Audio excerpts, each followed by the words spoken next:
Duel Review is brought to you by SpiderWolf.com. On today's Duel Review, it's Resident Evil 6. I'm RJ. And I'm Mick. Let's get to it.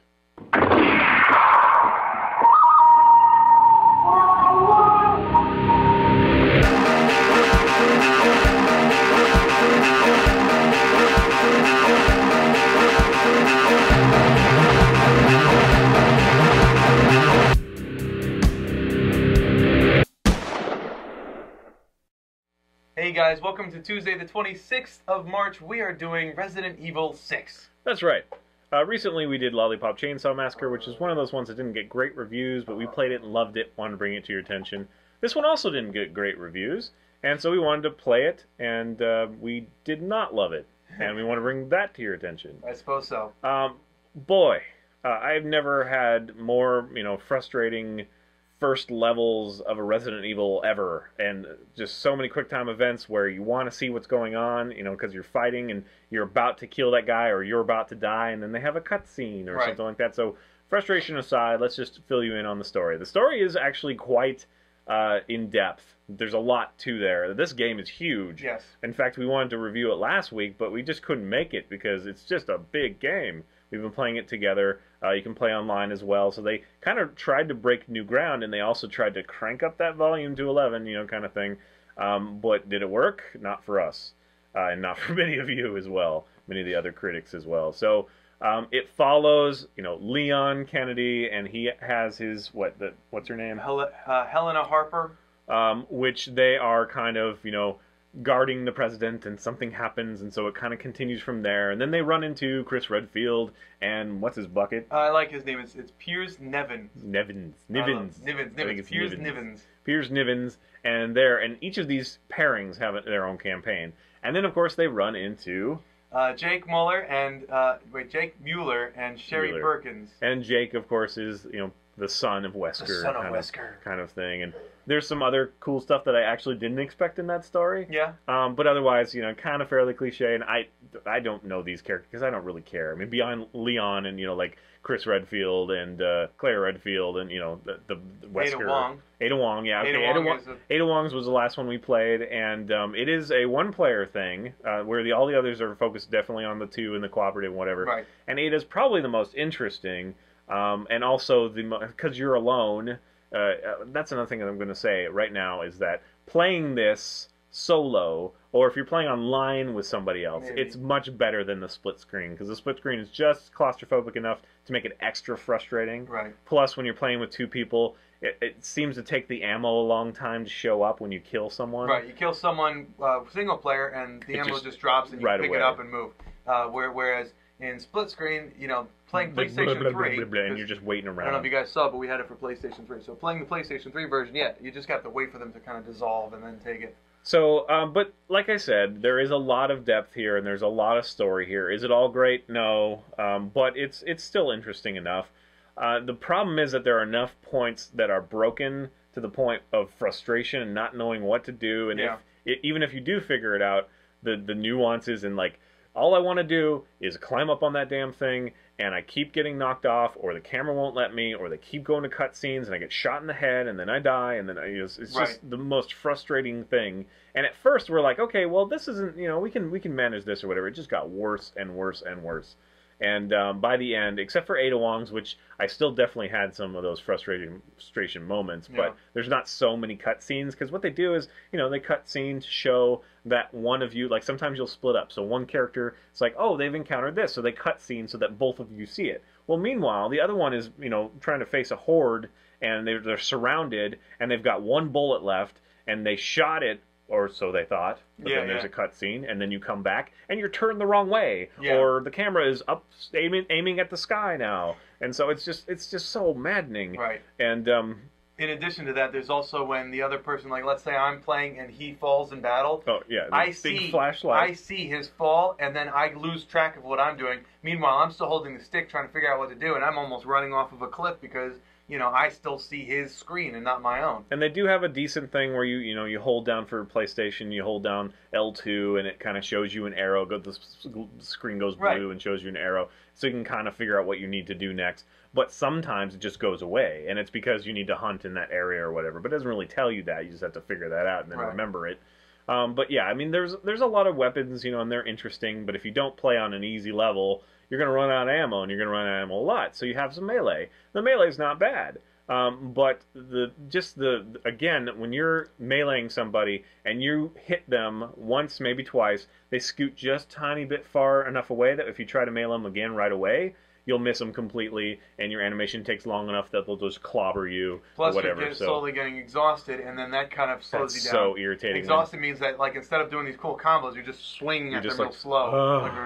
And then, like, limping around. Meanwhile, you're being attacked by 5 Javo or whatever they're called. Right, yeah. And then of course, grenades and things like that, I just avoided them like the plague because they just aren't...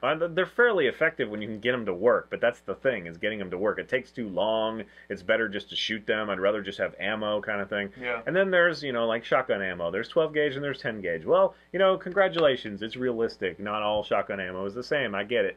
But I have a bunch of 10 gauge ammo, and I don't have a 10 gauge shotgun. It's like, what the hell? Kind of thing. So it's one of those irritating things. The menu system is okay, but I would have just preferred like the original, Resident Evil with a grid kind of thing. I mean, they have a spread out grid. It's just a little bit clunkier, and it doesn't really... I don't understand why you have to even do the plants anymore, because it doesn't really matter. It's like if you do the green and the red, then you get a little bit more health. But otherwise, you just put greens together and put it in your little pill case, and there you go, kind of thing. Yeah, I agree. That should just automatically happen. I don't see the point in combining those anymore. But it's unfortunate, yeah. There is some fun, definitely, with the weapons and with the melee combat. There's these stupid like wrestling moves. Every one of them has like every character has a slightly different, like finisher from behind or whatever. Yeah. That's kind of fun.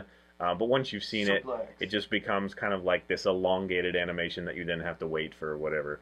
Snipers are really freaking annoying because there's no real easy way to roll out of the way, per se, especially when you're being stunned or something by the earthquake and you stumble around. It's just, there's just too much in there. And plus, like all the puzzles are really crap. I mean, they're super easy and stupid. They don't make any sense. I mean, I'm sorry. I understand that they really tried to cram a lot of stuff in there, and I think that we appreciate that they wanted to, but really beyond that, we don't appreciate anything else. And I really wanted to like this game, actually. I was like, oh, maybe it got a bad rap. I heard from some people that, oh, no, it feels okay. It feels a lot like a Resident Evil thing.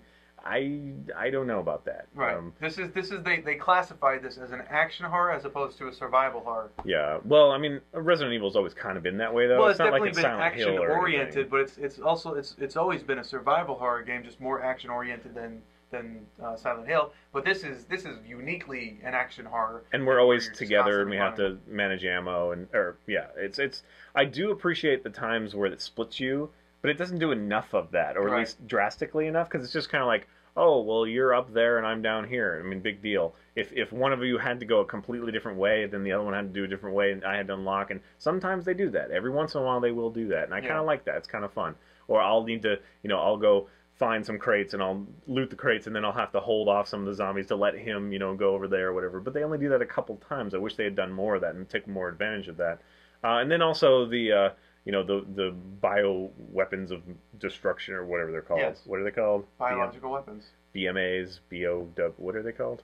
Bioorganic weapons. Okay, BOWs. Yeah. The BOWs, there's just so many different types of them, and that's not necessarily a bad thing, but there doesn't seem to be any rhyme or reason to them. There's like giant moss, and then there's giant roosters, and then there's lizard things, and it's just, I like them. I put that in one of my pros. Do you really? Pros and cons. I like because before it was just that rooster thing was stupid, and those moth things are stupid. I mean, well, what I like about the Yavo or whatever they're called is the fact that they can wield weapons now, as opposed to the lickers or leapers. What were they called? The leapers, the lickers, or the Titans or something, where they're just kind of these monstrosities that kind of charge and attack with their bare claws. Well, I The still the got those, moths too. will actually have, there'll be wings, and then on the bottom side is the upside down torso with the Yeah, but arms, and he's shooting at yeah, you. but too often you can just run past them and not even interact, and then all of a sudden they come and pick you up, and then you do this stupid quick time event. I mean, that's another thing is there's so many quick time just to events. open a friggin' door, you have to do a quick time event. Yeah. It's just ridiculous.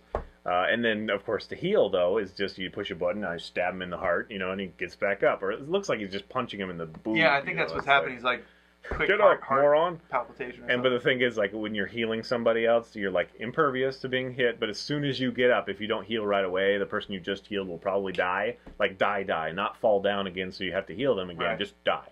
And that's frustrating. But, they do a good save system, and we never had to, like, replay a huge section of it or whatever.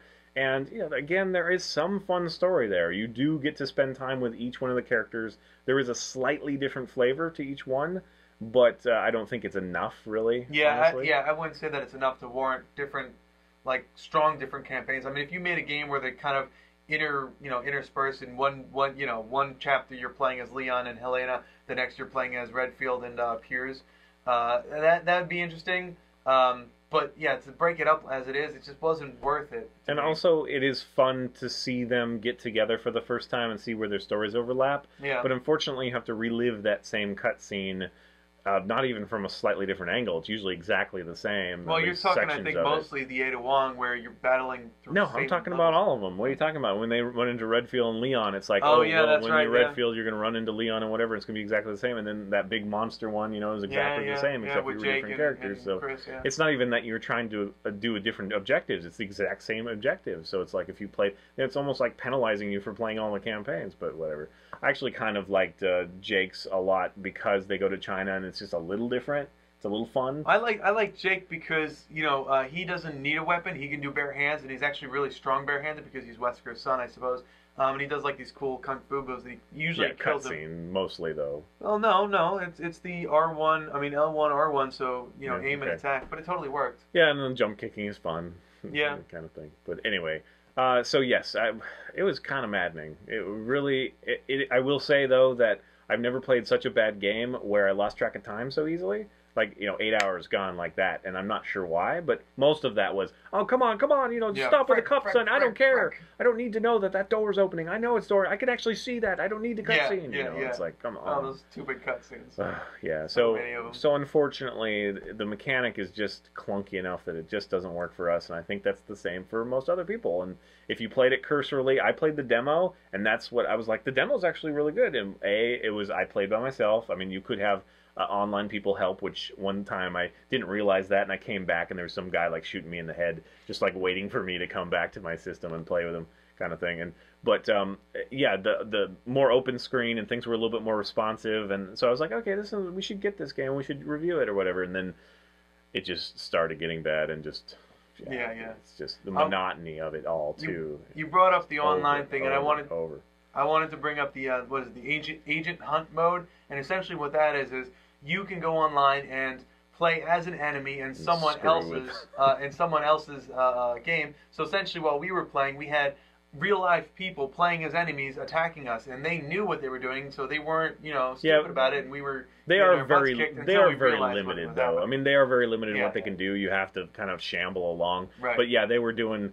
crazy enough direct attacks that it was like, oh, we just died. I know that was a human because you just kicked our butts, Right. kind of thing. But it's cool. I actually kind of like that I do idea. It's just that we didn't really understand what was going on, and At so first, they started yeah. getting invited without us even knowing or It's like accepting we that didn't kind invite of you. thing. We didn't say this was And okay. also, that's another thing is that the character takes up so much of the screen. Yes. Especially when you're doing the split screen. And then when somebody shows up, I mean, I was on top and he was on bottom. We were doing split screen side by side. So, Top and bottom. whenever somebody would join, it would do this huge plaque, and it would cover up like a quarter of my screen. And then I have, my character covering up another quarter, so I really only have half my screen for a long time, and it's really frustrating. when Luckily, you're because in he the was heat of first player, it battle was or only something. his that was being blocked, and mine was fine. His was fine, but Yeah. anyway. But you did bring up something that reminded me. In more to the point, in Jake's campaign, there's a scene where you guys are on snow bikes. What are they called? Ski-doos or whatever. Snowmobiles? Snowmobiles. Thank you. and you guys are going down the mountain. Snow skidoo. Whatever. And you got, and your character takes up so much room that you really can't see what's right in front of you. You know, like. Well, really, yeah, you're not looking down. You're actually looking up almost. So Yeah. You can't see the play field. It's It's kind of ridiculous. ridiculous. You can't see where you're going. You can't. But it's easy enough. Yeah, it's yeah. just, It's mostly a straight it's line. just kind of frustrating. It's just kind of like, okay, well, I guess. I mean, like actually half of it, you just don't touch anything. That's how you get through it. Well, you have to hold that L1 or whatever. Well, yeah, to to accelerate. So accelerate. yeah. Yeah, so unfortunately, I can't say I liked it. I'm not a huge fan of Resident Evil 5, but Head and Shoulders is better than this. This was not very good. And by far the best Resident Evil, if you guys don't know, is Resident Evil 4. So, in my opinion, that's the best one so far. If you guys, if Capcom can go back to that, I'd be happy. It's good. I don't agree with that. But... It's the best one so far. All right, guys. Thanks for watching. Please subscribe to our YouTube channel and tell us what you think. Follow our great playlists. Game Lab's been a lot of fun. Yes, it has. And please leave comments. We love comments. And you can help support us by buying our wares at spiderwolf.com. That's right. T-shirts, a card game, art print, shirts, stores, and more. Kickstarter coming soon. See you later. Oh, it hit and it just flew right off. Yeah, you didn't hit the glass. I am hitting the glass. Bwomp, bwomp, bwomp. No, you're hitting the plastic, man. How am I hitting the plastic? Put it down. Oh, Get too high.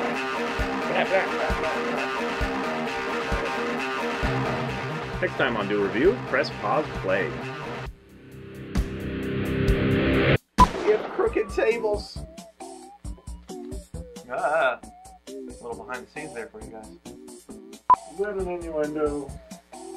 In your endo.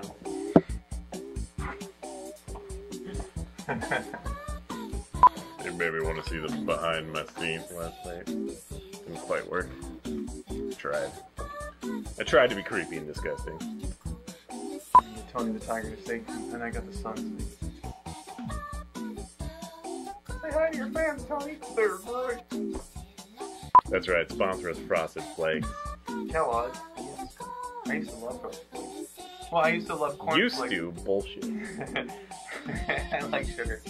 Cornflakes were the best when you covered it with sugar. On today's Duel Review, it's Resident Evil, Giraffe getting a sexual favor from a child. I'm RJ. I'm Nick. Let's get to it. You rolled that out like perfectly. I can't not see it. And in fact, I even saw it before it became a thing. Like, I swear I did. It looks like friggin' the Toys R Us mascot logo with a kid that is, like, bound, and he's doing things inappropriately. It does. It just does. And if you look really close, the spider webs or whatever kind of makes it look like saliva. It's really gross. Yeah. It's just so. I wish they had changed that. It's one of those things. They must have seen that. But it's ridiculous. I really liked how you just brought it all out. Resident Evil, Giraffe getting serviced by a young boy. It's horrible, but it's true. Okay.